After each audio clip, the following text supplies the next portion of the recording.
Assalamualaikum warahmatullahi wabarakatuh. Kami dari kelompok 2 dari kelas 10 SIJA A. Di sini kami ingin memenuhi salah satu tugas akhir di semester 1, yaitu tugas simulasi dan komunikasi digital. Selanjutnya,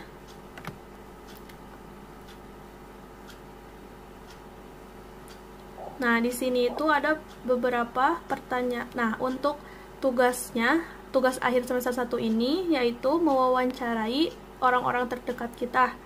Nah, kebanyakan atau emang keseluruhan dari kelompok 2 ini mewawancarai orang tua masing-masing. Untuk pertanyaan yang diberikan kepada narasumber yaitu yang pertama, tanggapan narasumber mengenai pembelajaran online. Yang kedua, upaya apa saja yang sudah narasumber berikan agar anaknya dengan mudah dapat mengikuti pembelajaran. Yang ketiga, apa pengaruh pembelajaran online di masa COVID ini? Yang keempat,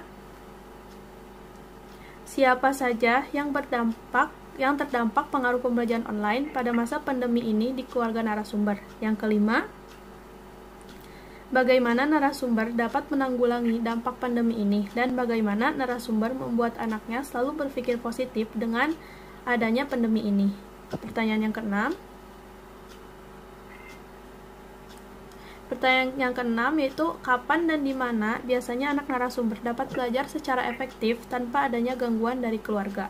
Yang ketujuh, dan motivasi apa saja yang biasanya narasumber berikan kepada anak narasumber agar anak selalu semangat dalam melakukan pembelajaran online. Yang kedelapan, pesan apa saja yang narasumber ingin berikan kepada semua siswa-siswi Indonesia yang saat ini sedang melakukan pembelajaran online.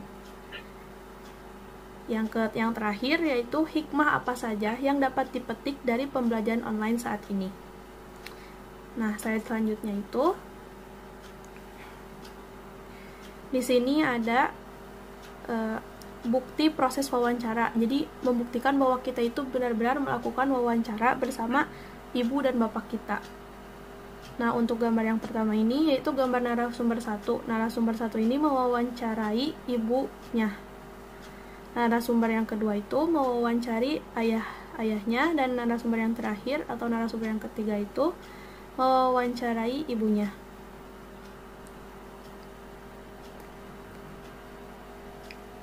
Nah, di sini ada sedikit ini adalah salah satu tugas wawancara dari mata pelajaran simulasi dan komunikasi digital yang memiliki tema pengaruh pembelajaran online di masa pandemi COVID-19.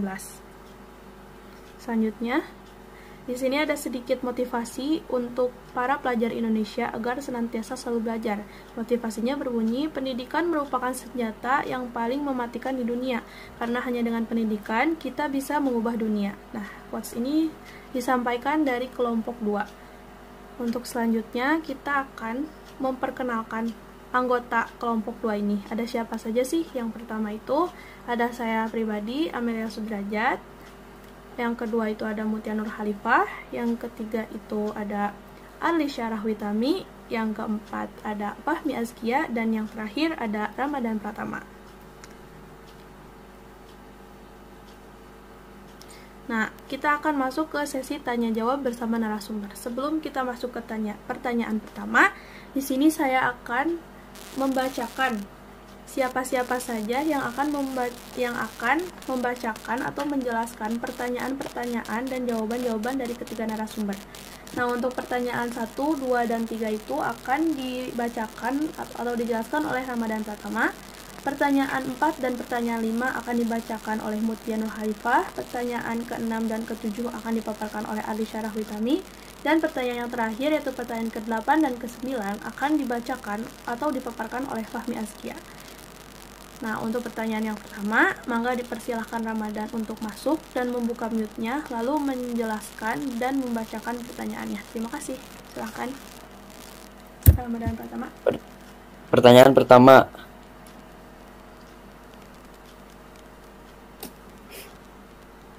Tanggapan narasumber mengenai pembelajaran online. Menurut narasumber 1, sejauh ini baik karena anak-anak dapat terpantau oleh saya. Tetapi apabila terlalu lama anak belajar secara online, Mungkin anak-anak saya akan merasa bosan dan kasihan juga apabila anak-anak saya selalu belajar secara otodidak. Menurut narasumber 2, ya seperti situasi COVID. Menurut narasumber 3, terdapat hal yang positif maupun negatif. Pertanyaan kedua, upaya apa saja yang sudah narasumber berikan agar anak dengan mudahnya dapat mengikuti pembelajaran?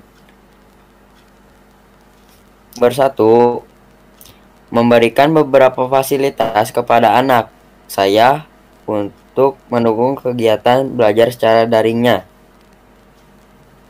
Kedua, disesuaikan dengan kemampuan di situasi COVID seperti ini, yang dituntut untuk melek teknologi.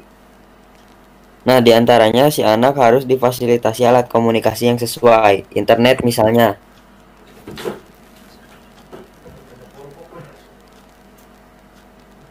Menurut narasumber 3, membantu dan memberikan fasilitas seperti handphone dan internet.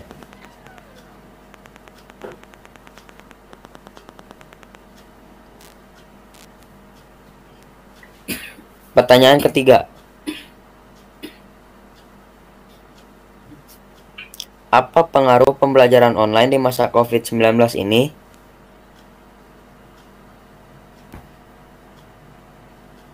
Menurut narasumber 1, anak cenderung lebih susah memahami materi karena anak hanya dituntut tugasnya saja tanpa memahami tugas tersebut, karena tidak adanya pembelajaran yang efektif yang diberikan guru kepada siswanya. Menurut narasumber 2, pengaruh positifnya, jadi anak jadi melek teknologi. Mau tidak mau, anak dituntut belajar dengan teknologi. Sedangkan pengaruh negatifnya, hubungan antar sesama pelajar, sesama guru tidak bisa dihindari karena gak ada tatap muka, gak kenal satu sama lain, jadi individual. Terakhir, menurut narasumber 3, anak kurang dipahami tentang materi karena kurangnya penjelasan dari guru. Terima kasih Ramadan Pratama atas kesediaan membacakan pertanyaan dan jawaban dari ketiga narasumber. Untuk pertanyaan keempat dan kelima akan dibacakan atau dipaparkan oleh Mutia Nurhalifah. Mangga Mutia masuk dan membuka mute-nya. Pertanyaan keempat. Siapa saja yang terdampak pengaruh pembelajaran online pada masa pandemi ini di keluarga narasumber? Menurut narasumber pertama, anak bungsu saya yang sekarang bersekolah di SMK Negeri 1 Cimahi, sekarang anak saya kelas 10. Menurut narasumber kedua, anak tunggal dan anak bungsu saya. Sedangkan menurut narasumber ketiga, yaitu semua anak saya yang masih sekolah. Pertanyaan kelima. Narasumber dapat menanggulangi dampak pandemi ini dan bagaimana narasumber membuat anaknya selalu berpikir positif dengan adanya pandemi ini. Menurut narasumber pertama, yaitu Tuhan dan masukan positif kepada anak saya. Selain itu, saya juga sering berdoa agar pandemi ini segera berlalu supaya anak saya bisa sekolah normal lagi. Menurut narasumber kedua, ya dimaksimalkan. Kalau untuk kepentingan pendidikan yang mau tidak mau kita memprioritaskan, karena dengan pendidikan ini sebagai modal dasar bagi anak dan orang tua berkewajiban memfasilitasi itu semua. Dan menurut narasumber ketiga, yaitu dengan memberikan fasilitas agar dia mudah belajar. Ketika dia tidak paham pun dibantu.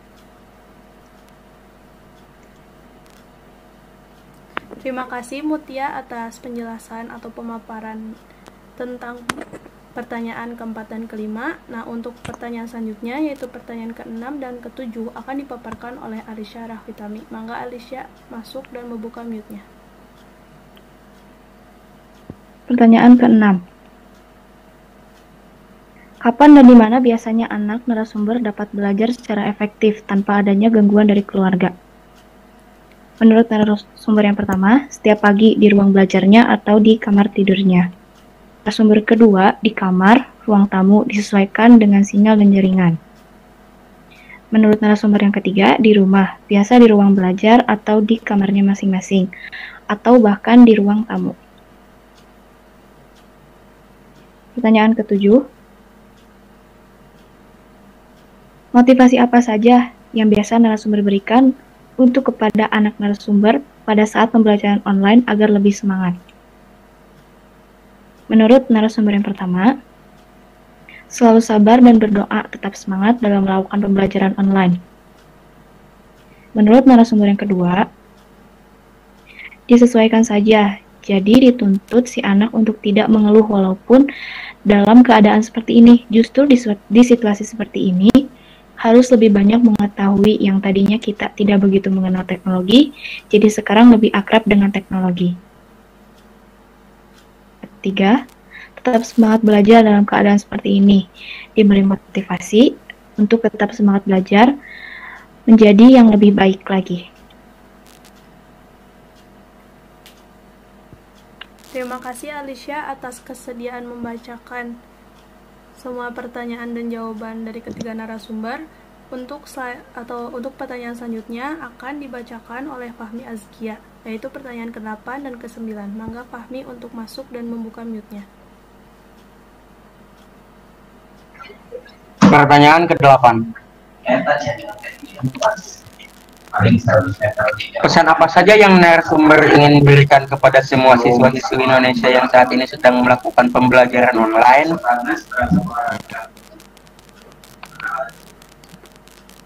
Narasumber 1, tetap semangat.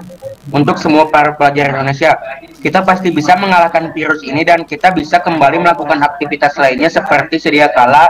Jangan lupa 3M dan jangan pergi ke sembarang tempat tanpa adanya urusan yang penting.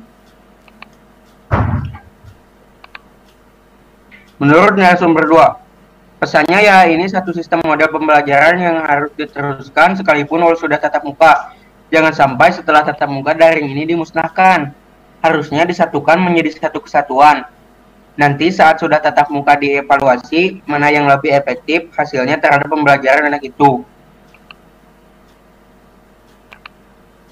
Menurut narasumber 3, tetap semangat walaupun kita belajar dalam keadaan seperti ini. Sabar, mudah-mudahan keadaan ini cepat berlalu dan anak-anak dapat kembali belajar di sekolah. Pertanyaan ke-9. Hikmah yang dapat dipetik dari pandemi kali ini menurut narasumber 1. Anak menjadi lebih mandiri karena mengerjakan tugasnya sendiri tanpa adanya bantuan dari guru pendamping atau pihak manapun. Selain itu juga anak-anak saya menjadi lebih disiplin karena diharuskan untuk mengerjakan semua tugasnya pada hari itu juga. Sehingga anak dilatih untuk tidak melalaikan tanggung jawabnya sebagai pelajar. Yang dapat dipetik dari pandemi kali ini menurut narasumber 2.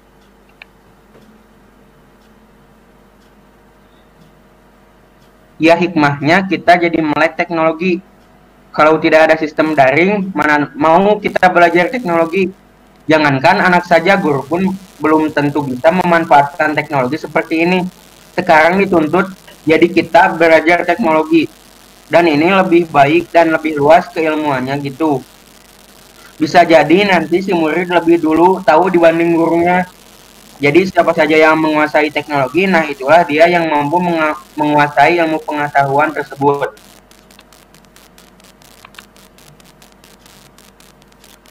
Hikmah yang dapat dipetik dari pandemi kali ini menurut narasumber 3.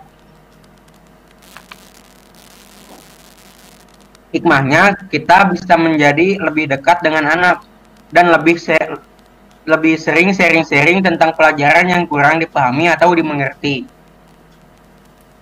Terima kasih Fahmi atas kesediaan untuk membacakan pertanyaan dan jawaban dari ketiga narasumber. Nah, sebelumnya terima kasih kepada teman-teman juga yang sudah bersedia, yaitu Mutia, Alisya, Fahmi, dan Ramadan Pratama. Sebelum itu juga kami mengucapkan terima kasih kepada semua orang tua yang sudah bersedia menjadi narasumber. Nah, ini ada sedikit cuplikan audio atau beberapa cuplikan audio pada saat melakukan wawancara bersama orang tua narasumber 1, 2, dan narasumber 3. Assalamualaikum warahmatullahi wabarakatuh. Di kesempatan kali ini saya Amelia Sudrajat akan mewawancarai ibu saya mengenai pengaruh pembelajaran online di masa pandemi ini. Untuk selanjutnya akan dilanjutkan oleh cuplikan narasumber 2. Kepada anak Bapak pada saat pembelajaran online agar lebih semangat. Ya, jangan sering mengeluh. Selanjutnya akan dilanjutkan oleh cuplikan narasumber 3. Apakah Ibu memiliki anak yang masih sekolah? Iya, ada. Kalau tanggapan Ibu mengenai pembelajaran online ini apa ya, Bu? Ada positif sama negatifnya. Seperti itu kurang lebih mengenai wawancara kami dengan orang tua kami atau dengan narasumber. Terima kasih atas perhatiannya. Mohon maaf apabila ada kesalahan kata dari kelompok 2, dan apabila ada sebuah pertanyaan yang ingin ditanyakan, kalian bisa mengirimkan pertanyaan tersebut di kolom komentar. Terima kasih atas perhatiannya. Wassalamualaikum warahmatullahi wabarakatuh.